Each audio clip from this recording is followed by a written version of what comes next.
So I would like to welcome you all to Coffee with the Coach. My name is Matthew Smith. I am the STEM career coach. I have my colleague here. Hi, Marcy Lightfoot. I'm the career coach for students in media, arts, and communication majors. Okay, so our focus today is on STEM and MAC, so media, arts, and communications opportunities. We have a great panel for you all to meet and get to know. So we have David Coffey from the National Aquarium, Kate Schaefer, also from the National Aquarium, Hannah Braun from the National Aquarium, Takia L. Peterson from the T. Howard Foundation, and we have Celica Smith, so she is with OTS, as well as she has her own podcast, which is called The Color Girl Beautiful. Okay, great. Well, welcome to all of you. We really appreciate you taking the time out to be here and to share information with our students. So what we're going to do is probably just go on down the line, and I would like to encourage the audience to ask questions along the way. So if you hear something that you have a question about or you'd like to be expanded upon, this is very informal, so feel free to just raise your hand and ask any questions that you would like of the panelists. So the first thing we're going to do, again, we'll just start and go on down the line. We'll, I guess, start with you. It's just to have you talk a little bit about your journey, kind of maybe even just what your educational background was, and then kind of, you know, if you want to touch on some highlights of your career, and then tell us where you are now, and, you know, what you do in that role. Okay. I'm actually going to do that a little bit backwards, Okay. just so you know where we're heading to. So right now I run the photo and video department at the National Aquarium. And my path there was not sort of straightforward. So I did liberal arts for undergrad, came out of that and went and lived abroad and was a teacher for about 4 or 5 years. Came back, and that's where I got into journalism. So my path to this sort of came through journalism. I did a master's in, at the time, print journalism, but actually turned into video journalism because print was dead in 2008. So moved into video from there, and then went back overseas, worked with AP for a little while, and kind of moved out of journalism into documentaries. So then did a lot of small independent projects, and then ended up eventually at the aquarium. So right now, I manage a team of 4 or 5 of us. We have some contractors, some people that come in for certain things, but for the most part, full-time, we have 2 video journalists or videographers, and then we have 2 part-time photographers. So between that whole crew, we kind of identify what projects we want to make sure we capture over the next few years, and then which projects we're capturing on a day-to-day basis. So anything that you would see online in our social channels, anything like on our website, that we all do in-house. And then some of our bigger advertising, if you've seen anything on Hulu recently, we partner with outside organizations, but they're the ones that take the lead on that filming. So that's the short story. I'm Kate Schaefer. I'm the rehabilitation manager at the National Aquarium, so I am in charge of on-site rehab programs for both sea turtles and seals. So we operate out of 2 different buildings downtown in Baltimore. I also didn't take a super straight path to where I am. I graduated with my master's degree in environmental science from the Rochester Institute of Technology, and I, as part of that, did a study abroad program in the Virgin Islands, which was the first time that I worked with sea turtles in an aquarium down there. And then sort of started my career in zoo and aquarium education, working at a zoo in upstate New York and then SeaWorld for a little bit before kind of getting my foot in the door with rescue and rehab. I worked for county government in Florida for a few years doing stranding response for manatees, cetaceans, and then they actually had a county-run sea turtle rehab hospital, which is where I started working with rehab and also doing sea turtle nesting work while in Florida. Then I moved up to Massachusetts, spent about 5 years at the National Marine Life Center, running the rehab program up there for sea turtles and seals before coming to the aquarium in 2017 and overseeing their programs. We have a staff of 5 in the animal rescue department.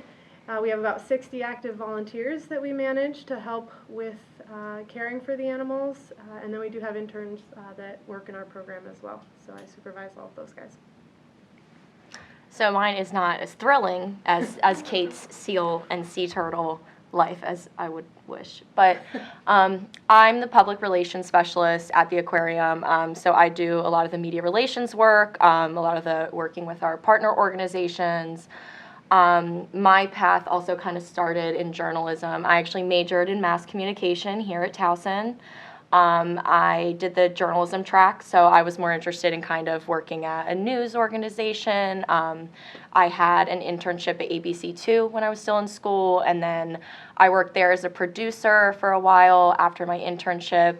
Then I decided to go into the other side of the field, and I got a marketing communications associate job at the University of Maryland Medical Center. So I did all sorts of like brochure work, marketing, ads, everything there. Then I moved, luckily, to the aquarium where I was the social media specialist. So first I managed their social media channels for like a year, which I really enjoyed, and then moved back into the public relations space in June, which I'm really lucky to have. Good morning, everyone. My name is Takia Peterson. I work with the T. Howard Foundation as a training and recruitment coordinator. I am from Florida, Sarasota, Florida specifically. I went and got my bachelor's degree at a school in Georgia where I majored in mass communication with an emphasis in public relations, and I'm currently pursuing my master's in journalism at Morgan State. And I've pretty much continued to move up the map from, being born and raised in Florida to now living in Maryland full time. And my journey consisted of not necessarily lack of motivation, but having a wondering if this is really going to happen. So since middle school, I've always had an aspiration to live out of state, to go to school out of state, and to actually pursue my heart's desire, my dreams. But to actually see it coming to life, it's like, wow, this is really happening. So at T. Howard Foundation, this is my first full-time paid job with benefits and a salary paid job. So I want to provide encouragement to you all that are maybe in transition, seeking a career that you're passionate about, that it's okay if you take time off. It's okay if you don't necessarily get the job that you desire offhand, because in the 2 years that I took off from school, I worked at JCPenney's and Dollar Tree. So there were moments of uncertainty and insecurity where I felt like, this is not where I desire to be, but it was something that, kept me focused until I got, achieve and accomplish your goals in spite of, adversities or things you may face, along your journey. So the worst thing you can do is to give up on yourself, because it won't seem like it can happen or that it's possible until you've actually done it. So that's the greatest, accomplishment for me that I've achieved along my journey so far. Okay, nice. So my name is Acelica Smith. I actually work here on campus in OTS. I manage a Salesforce database. So I spend most of my time at the computer in my day job. I also, after my day job, I produce a podcast called The Colored Girl Beautiful. I had a very, very roundabout way to get to this point in my life. I graduated with a bachelor's degree in Spanish. I started working, I did an AmeriCorps program right after I left college in Columbus, Ohio. I did City Year.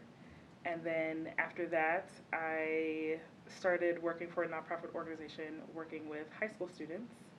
I was a team leader, I started working at a nonprofit organization here in Baltimore called the College Bound Foundation. And from there, I just kind of thought, so what happened was that we had a lot of recruiters coming in to talk to students about like what they wanted to do, for college, where they wanted to go. And I learned in that process that admissions counselors get to go to school for free. I was like, oh, I want a graduate degree. I can do what they do. Like, that seems easy enough. So I, after working with lots of admission counselors, I applied to be in admissions at the University of Baltimore, got hired there, worked in freshman admissions, transfer admissions, graduate admissions, then made a hard left turn into admissions technology, mostly because I was nosy and curious, and I'm someone who likes to make processes more efficient. So just literally by virtue of asking a bunch of questions and being willing to fix things, they hired me as the assistant director of admissions technology there. And that's where I learned about Salesforce, the platform that I work with now, and then I eventually moved over to Towson. So a very random and roundabout way. And then I'm also getting my graduate degree in design, which is actually how I started this podcast. This podcast is my thesis project. So on top of being something that I just really want to do. So a very odd way to wind up where I am, but I'm enjoying it. So. Great. All right, so the next thing I would just like you to share is what you felt maybe the biggest hurdle was for you on your career path so far. Maybe we'll start with you again. Yeah, I think that's tough.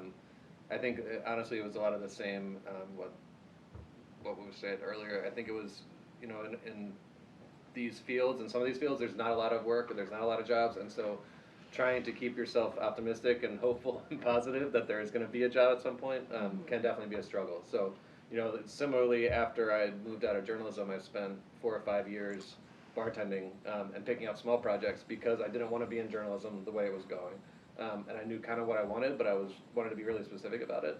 And so I made a choice to kind of, you know, to wait and just keep applying for jobs and keep applying. And then eventually something, I ended up getting really lucky and, you know, being able to go into my, you know, the job that I really wanted and then fashion that how I wanted it to be. So I think that's the biggest hurdle, was being okay with knowing that not everything goes on track, and it was a little bit easier knowing that I already kind of changed career paths a whole lot. But I would say that was the hardest part, but also is the most educational part in figuring out how to work with other people.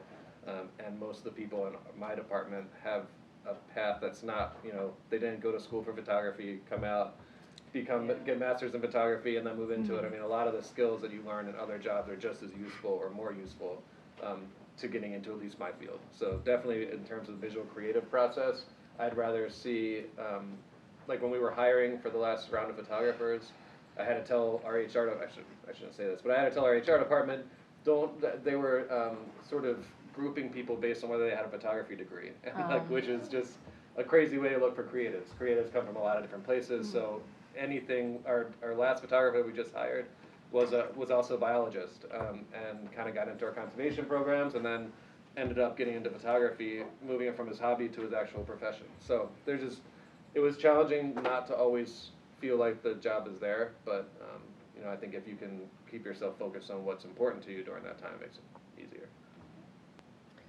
I can definitely relate to a lot of that as well. In the environmental science, marine biology, anything working with animals field, there's not a lot of paid experiences available. It's really hard to get into a paid position. You've got to do a lot of interning and volunteering to get through the door and to kind of make it in the field, I guess I would say. And I saw a lot of people branch off into other things, not that they're not successful, but a lot of people start out in biology and become teachers or work in other aspects of the facility. And so if it is what you really want to do, if you stick with it long enough, you will find something, and just keep volunteering, keep interning, and those opportunities and doors will open up for you as you move forward.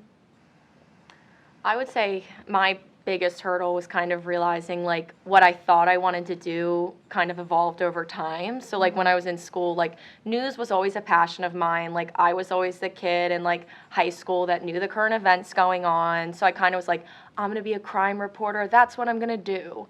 And then once I was kind of at the station, I was like, I don't know about this. Kind of more of a hobby. But I still liked writing, so I minored in English. So I kind of had to explore and kind of accept like, hey, maybe news isn't like my profession, but maybe something I'm still interested in. Then when I was at the hospital, I was like, hey, I really like the marketing stuff, but like I still kind of miss that media relations, kind of like, I call it like the breaking news, like rush, where it was kind of like feeling like you were kind of like on the go. So that's kind of why I got into social. So it was more like me kind of learning like what was working for me and not really feeling like disappointed when I was like, oh, I thought this was gonna like be the job, like I felt right in, I felt great about. So kind of like as also my position at the aquarium has evolved, like I've realized what really interests me at the aquarium and being like, maybe I really like the rescue work, like maybe I belong at somewhere where it's rescuing animals, like doing communications for that. So it's kind of like accepting that what I thought I was going to be doing isn't really what worked in the time, if that makes sense. So one of the things that I did, one of my hurdles, I should say, was staying motivated, of course, as I mentioned before.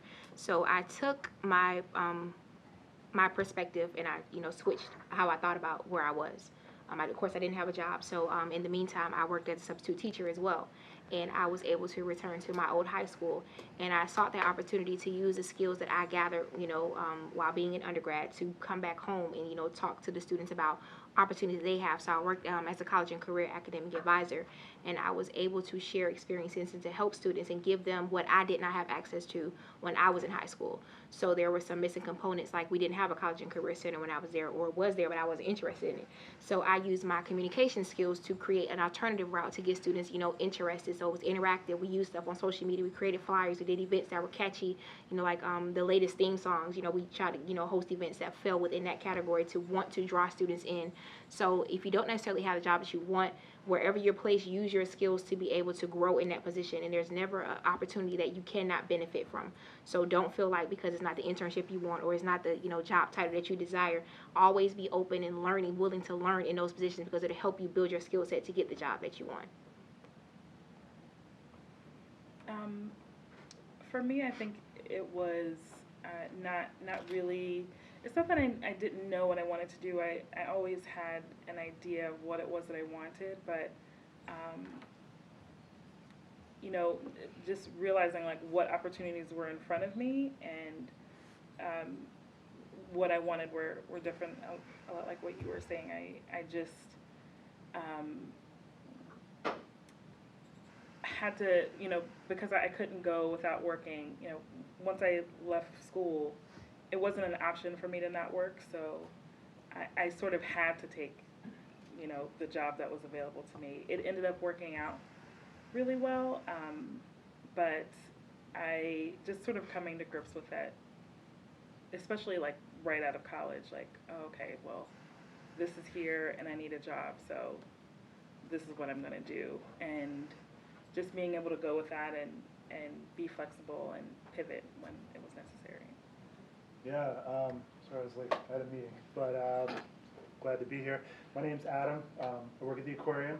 I work in the planning and design, exhibits and design department, and I have a really long title, but long story short, I design and build the exhibits for the aquarium, all the artificial habitats and environments that the animals actually live in. So my education background, I started in community college and didn't know what I wanted to do, wanted to do something with art, but I was more interested in traveling, so I kept taking breaks to travel and then go back and take a class or two and take a break to travel. Finally, I said, I should probably wrap this up. So I applied for four-year school and ended up moving here to Maryland, and I went to the Art Institute, to MICA. Got my undergraduate degree in interdisciplinary sculpture so that I could kind of sample the buffet and work with whatever materials were available at the school. And graduated, did not know what I was going to do. I kind of had in the back of my head that I wanted to be a teacher and then be a professional artist, which is, a tricky thing to pull off. Applied for a job at the aquarium, and I've been working there ever since.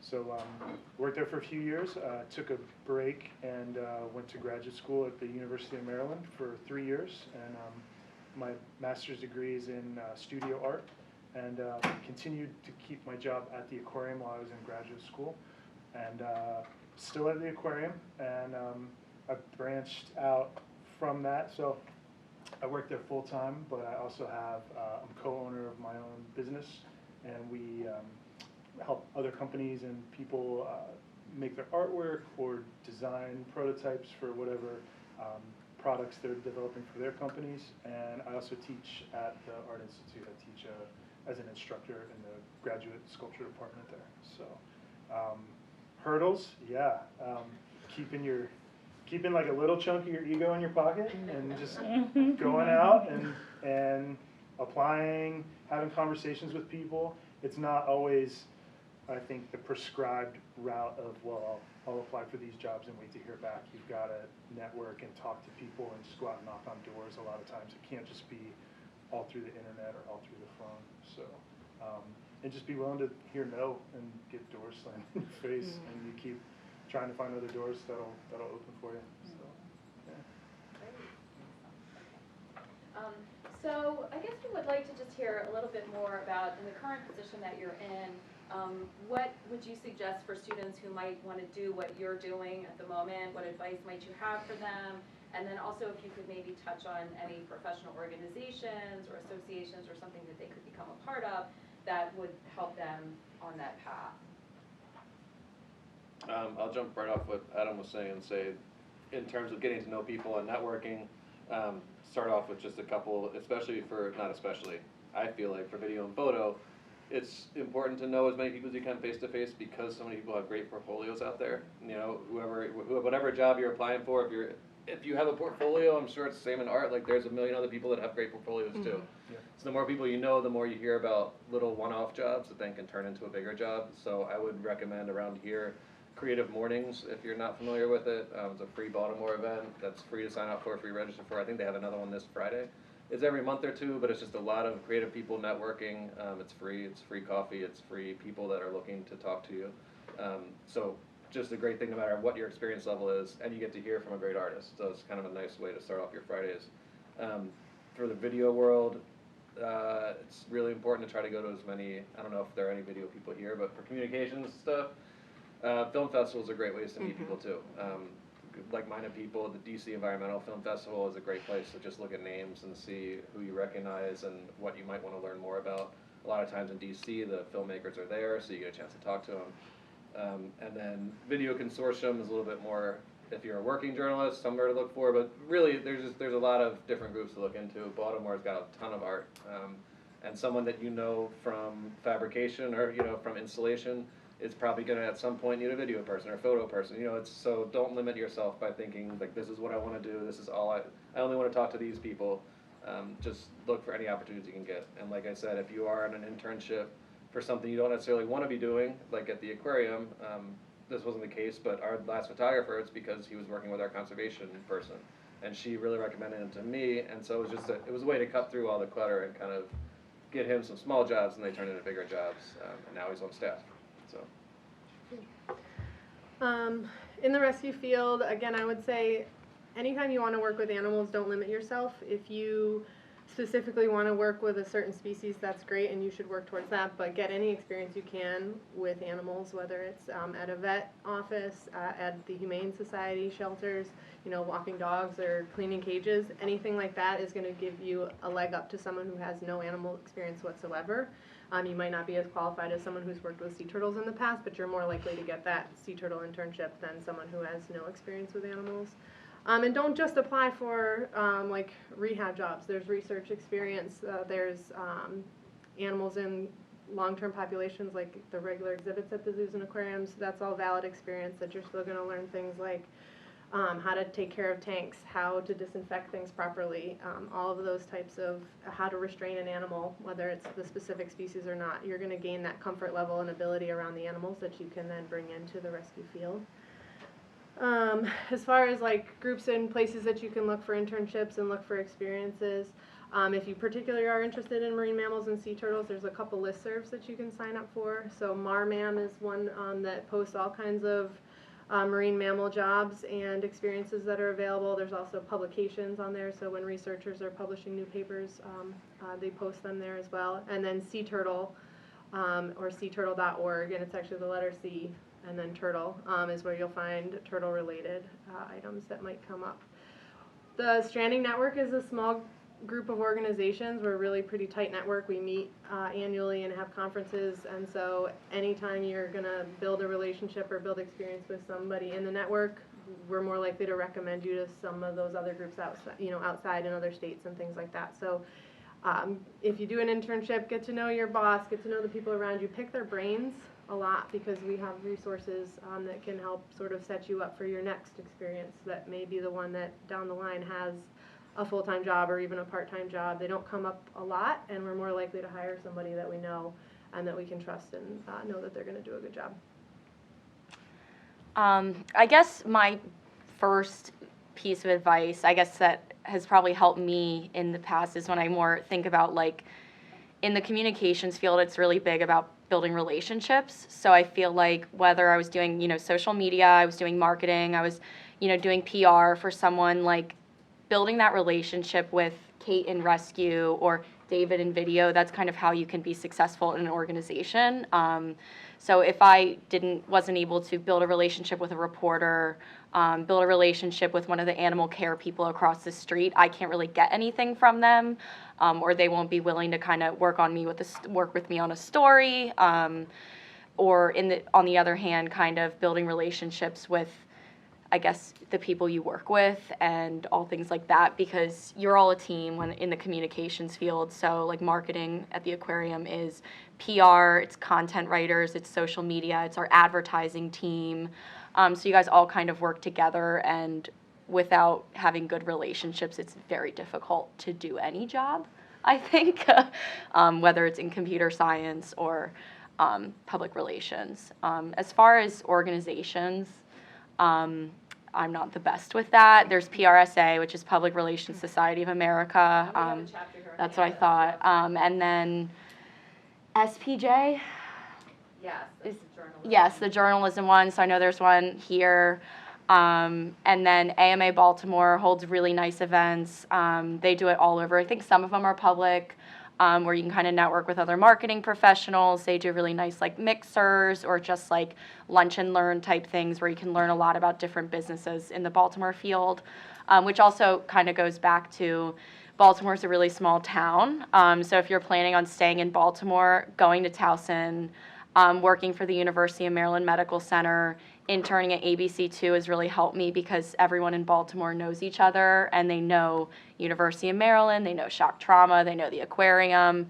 So it's kind of nice like being able to make really good connections with a lot of people in the Baltimore area just have gone to Towson and things like that.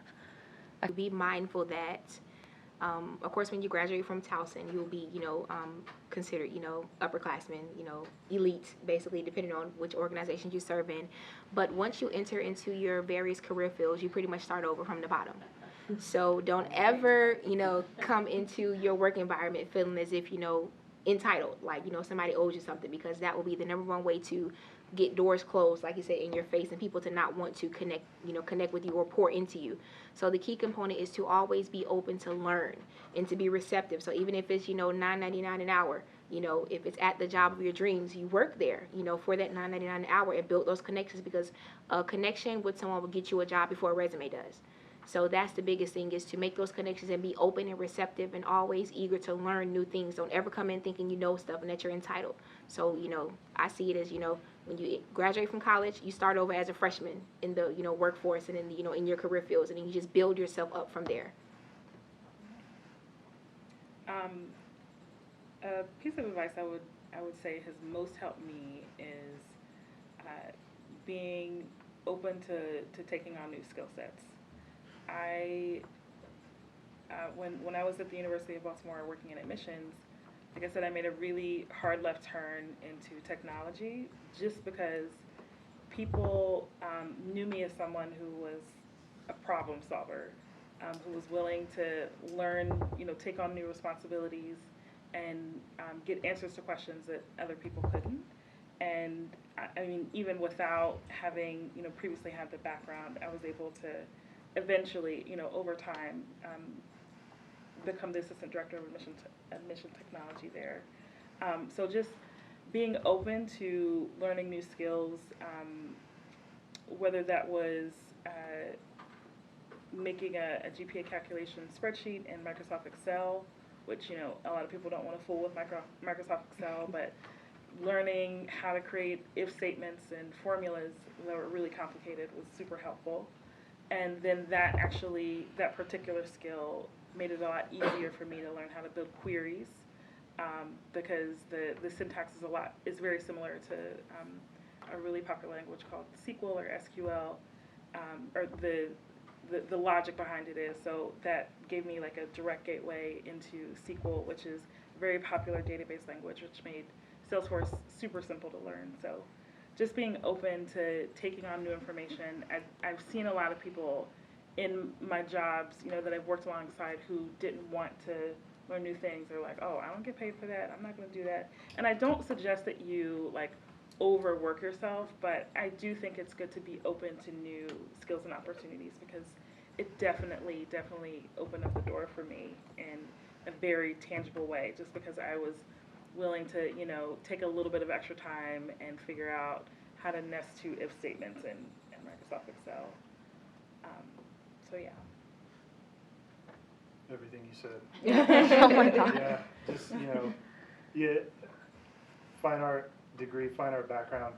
I've had to go back and take classes and learn other genres of things that I had no interest in, but, you know, doubling as a project manager, being able to converse and understand what's going on with structural engineers and architects and be able to communicate with them to share information and make bigger projects happen is all things that I've had to, you know, go back and retool and learn how to use those communication tools. So anything digital is going to give you an upper hand when you apply for positions and jobs, because it's just that overarching sharing of information that you need to be savvy about and be able to create Excel spreadsheets and be able to communicate in whatever way the people that are working around you are communicating, whether it's just being able to create, you know, a zip file and be able to share documents and all the way through to much more technical applications.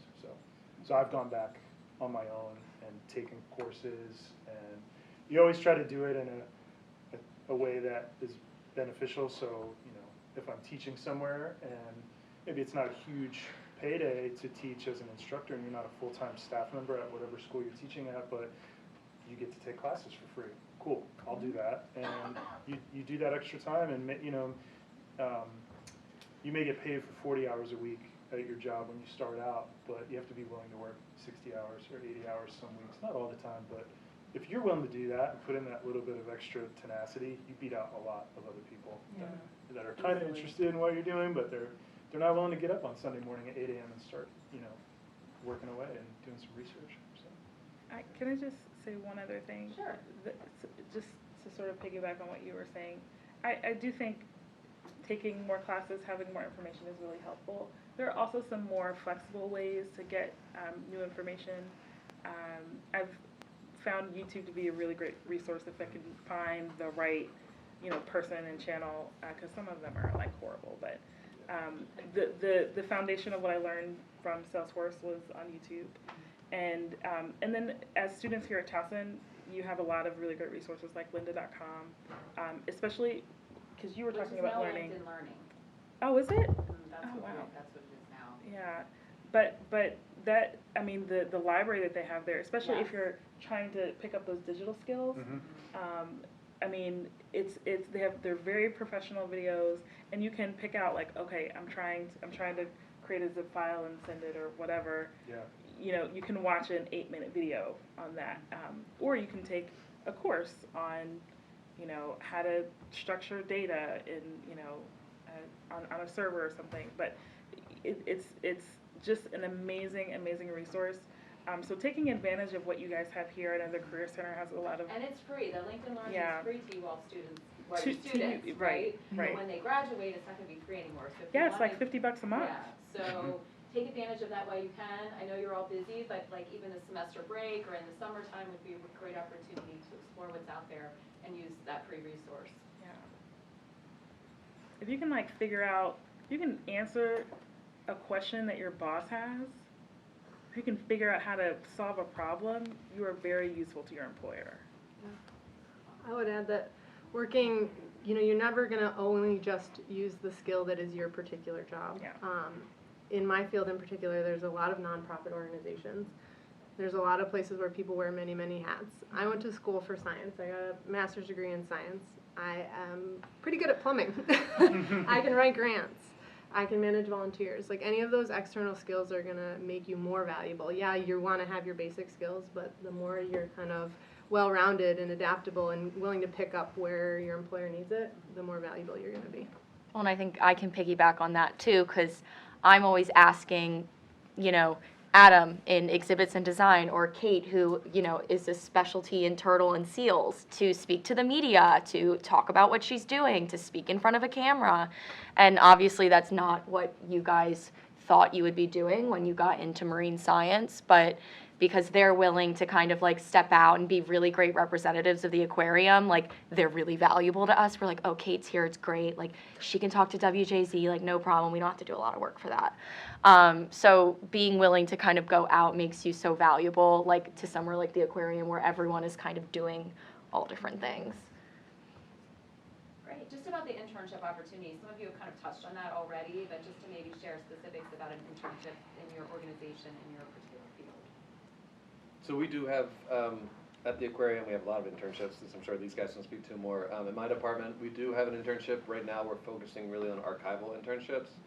So we're trying to get someone to come in to manage our archives. So we do have an internship listed. It's almost always available and open, but just so you guys know, right now, we're struggling with the bandwidth to have someone come in and produce media, but if you're into archives or digital systems, which are gonna be really important in a lot of different fields, please apply. So that's up at aqua.org. Is that open right now? That's open Okay. now. It's filled, what, I think November 3 times a 1st year? is the Yeah, so would it be like the deadline. winter? Oh yeah, for the spring probably. Yeah, it's like winter, spring are due, I think November 1st, and then there's summer, fall. There's like a summer and fall. Okay. But in terms of internships for photo and video, if that's what you're interested in, I would just say, to follow up on what everyone said, is at least for video and photo, you can't go wrong with learning something else instead. Werner Herzog, like the documentary maker, is saying that the best thing you can do to be a good documentary worker is do something else. Learn something else, and whatever skills you bring are going to make you really valuable as a photographer. So if I can hire a biologist who's also a photographer, that's who I'm going to hire because they're going to know how to work with the animals. So anything that you're doing, if you do want to get into photo and video, you're not wasting your time.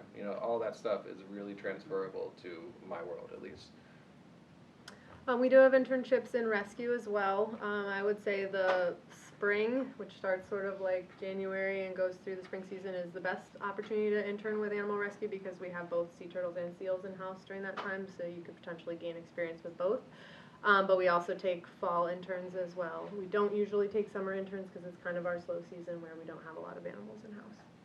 But it's great experience learning how to work with and restrain and assist with medical treatments and provide husbandry for a couple different types of animals. PR and social and marketing, I don't know if we have an advertising intern right now. We're hoping to bring one back in the summer, but we always post on our website. I think for me, finding an internship, I was lucky because I was wearing my Towson sweatshirt at the pizza place I worked at over on Falls Road, and a photojournalist walked in and said, "Hey, I went to Towson," and we got talking, and he said, "We're hiring for an intern at ABC." So I guess my advice is try to talk to as many people as you can. I mean, there's really, really strong marketing and PR and journalism in Baltimore. So if you're planning on staying here, there's a lot of Towson alumni too. So it's very easy to make connections, and any time that I was able to get an internship, it was because my teachers helped me, because I know the mass comm, the journalism track had a lot of really great adjunct teachers that had a lot of really good connections in this area, so they all really helped me meet people. So I think at least with PR and communications and journalism, you just have to get out to those events, as painful as it is, or as awkward as it can be sometimes, or if you don't want to go, it really only takes meeting one person that can kind of pass along your name. I think that probably would be the best place. For the T. Howard Foundation, and our company is a nonprofit organization in Silver Spring, Maryland, and we actually work to place students in internship with various media companies. And recently, we selected, I believe, 6 students to intern with the NBA for spring 2020. So we work with companies like Snapchat, Facebook, VH1, BET, Viacom, who else? Just to name a few, because I can't think of the rest of them. So our internships are available for fall, summer, and spring. And the application for that internship is available now. And the first deadline is October 31st, and the second deadline is December 1st. So if you're interested in working in the media industry, it can be PR, mass comm, whatever you choose. And then we also have marketing internships. So if you are a business major or know someone that's in business, those opportunities are available as well. It's not just strictly for students that are in the media industry or desire. The media industry is open for all majors, and it's for students that are sophomores through graduate school. And the summer internships are paid and are full-time, and then the fall and spring internships are part-time, and then you also get paid for those as well, or you get the opportunity to have academic credit for it. So, but if you want to learn more about it, we'll have a table set up in the media center, so you guys can come and talk to us and get more details about that at 1:30 today. So I actually have a couple of positions available with my podcast for looking for a production assistant to help with putting together tape, so working in an audio editing software, and also a community coordinator to help manage our social media and create community for our podcast. So if you're interested, come and talk to me. As far as like museums and like museum studies or that sort of practice, you're in a good spot here. You're close to DC, you're close to Philadelphia. There's tons of institutions, and you can go in person and hunt around. You've got to become really good at hunting, because the aquarium, you know, our planning and design department, there's a few internships that are offered. I believe they're usually in the summer, and those would be more on the planning side if you were into say development, like content development, telling a story about what these exhibits or what new wing could be in the aquarium. Graphic design, I believe, has some internships. My particular field, that genre is much harder to break into. There's just a lot of people that once they get locked into their position, they hang on real tight, and you have to wait for them to retire or die. So, Either or. But you know, there's always internships and assistantships, whether it's at bigger institutions, or you can go to schools like this or to schools like Micah and find more community arts and engagements programs that you can get involved in to get experience and to get out. You can always go online, you can find people that need assistance or need help that are working on projects.